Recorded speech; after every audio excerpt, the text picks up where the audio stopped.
So pada saya pada malam ini satu kejutan yang cukup besar untuk DAP, kalah ke semua kerusi.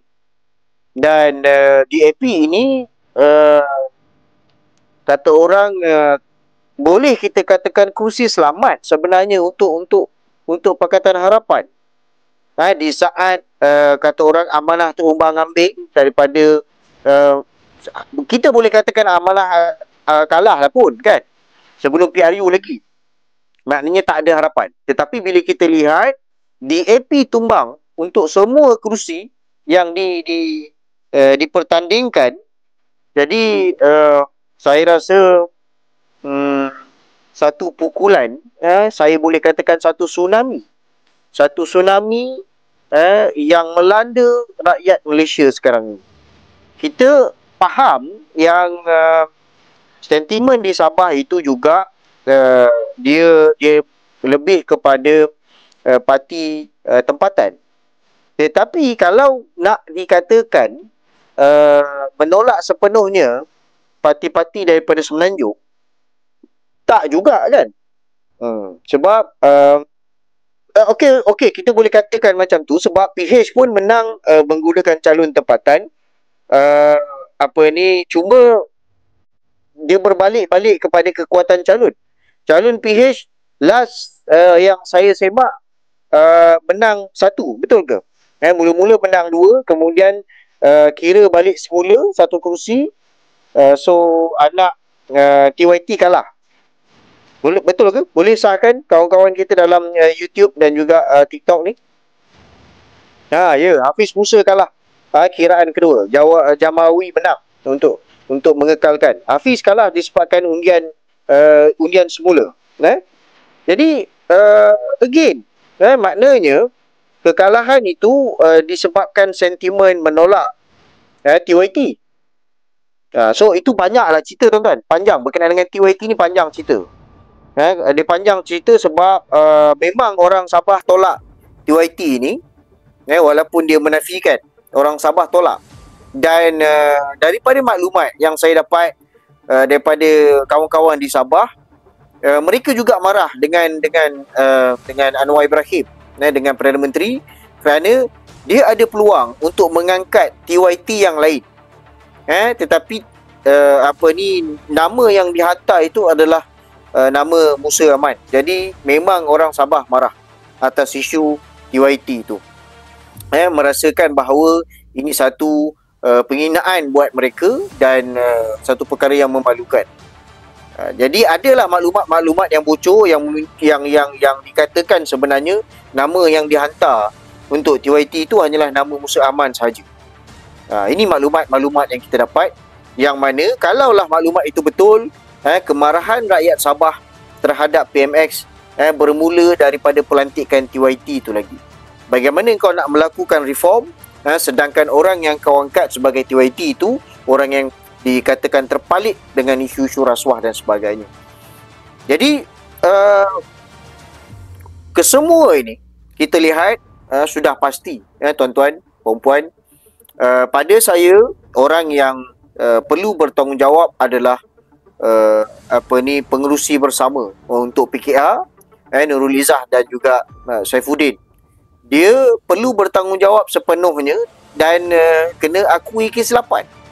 Saya hormat kepada DAP yang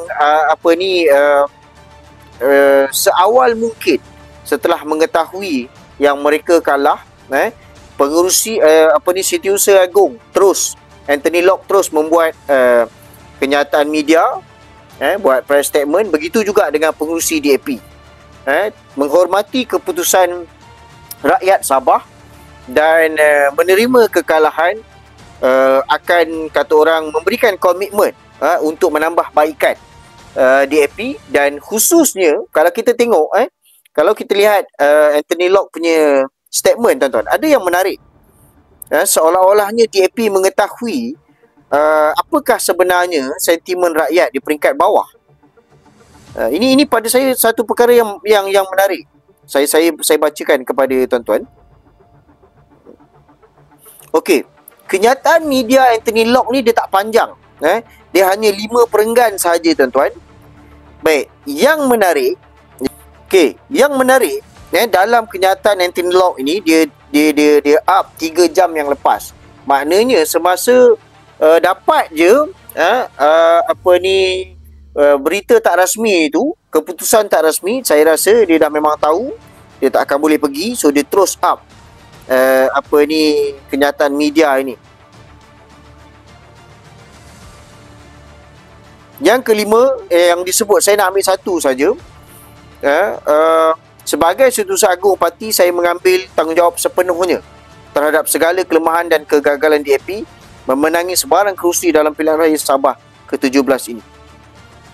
Dan kalau kita lihat, pengerusi DAP Sabah pun membuat kenyataan yang sama secara berasingan dan disebut berkenaan dengan integriti.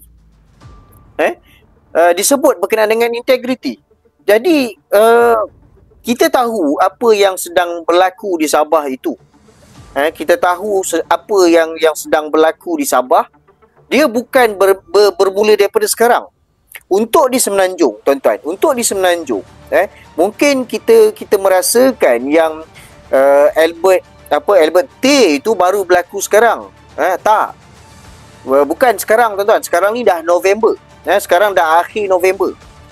Sebenarnya kisah Albert T dan juga kisah skandal rasuah perlumbungan Sabah bermula daripada Jun lagi.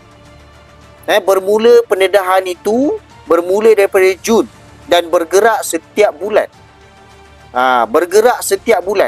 Jadi pada saya, bila mana disebut sebagai kemenangan yang menyentuh tentang kemenangan integriti itu, dia rakyat ataupun penyokong PH khususnya sangat marahkan dengan kepimpinan PH. Yang ini terpulang kan. Sama ada nak terima ataupun tidak, tetapi ini dapatan saya. Ini saya merasakan bahawa inilah sebenarnya yang berlaku apabila penyokong kita melihat integriti itu tidak ada lagi sebagaimana yang dilakukan. Sebab tuan-tuan, tuan-tuan tengok bagaimana bersungguhnya, kita tak boleh nafikan betapa bersungguhnya Perdana Menteri, pengurusi PH, sebelum dia ke Afrika tu, 2-3 hari lawatan di Sabah, berkempen habis-habisan. Bersungguh-sungguh. Jadi kalaulah pengundi PH menilai bukan setakat sebelum ke Afrika, balik ke Afrika pun masih lagi berkempen. Dan kempen dia mengalahkan calon-calon sedia ada. Kita tengok macam mana dengan berita-berita berkenaan dengan kempen. Pagi, petang, siang, malam, tuan-tuan, berita tentang kempen dan ceramah Anwar Ibrahim. Berbanding dengan ceramah-ceramah calon bebas. Ada tuan-tuan tengok? Ada tak tuan-tuan tengok dilaporkan? Dekat situ pun satu topik yang lain agak bias lah. Media-media tidak memberikan liputan secara adil kepada semua calon yang bertanding. So, trend pengundian, maksudnya dekat situ kita boleh faham rakyat menilai sebelum itu lagi. Bila tercalak, bila terpalit di hujung itu, sebelum daripada Sam itu, sebelum daripada Samsul itu, Farhaj, pendedahan video bagaimana tentang lesen perlumbungan, kan?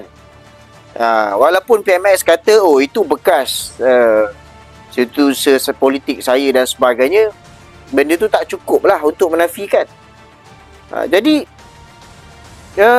pada saya, rakyat telah pun menilai, dan bukan semata-mata dalam tempoh kempen, tapi sebelum itu lagi. Jadi bila timbul sahaja pendedahan Albert T itu, maka dia menguatkan lagi alasan untuk menolak, ataupun lebih tepat kita katakan untuk menghukum PH. Pada saya lebih kepada menghukum, dan DAP terpalit lah sebenarnya. DAP terpalit. Jadi walaupun Setiausaha PKR yang mana saya katakan agak gelojoh, belum apa-apa lagi, kau dah umumkan kita boleh membentuk kerajaan dengan simple majority. Walhal kalau yang lain tu bergabung, selesailah PH dengan GRS ni, betul kan? Jadi tiba-tiba dia pula kena sawan hadi awak. Kami dah cukup jumlah. So ini pada saya cukup memalukan lah. So saya menantikan sebenarnya daripada tadi saya baca sebelum kita bersiaran ni,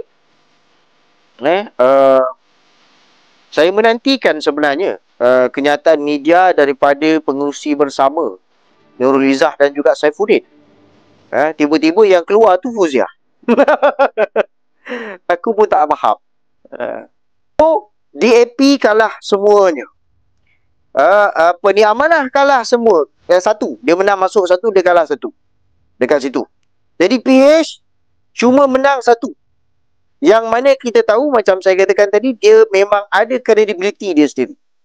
Maknanya tuan-tuan, tolak Jamawi, terima ataupun tidak, nak terima, tak nak terima terpulang. Sebenarnya PH telah pun ditolak secara total oleh rakyat Sabah.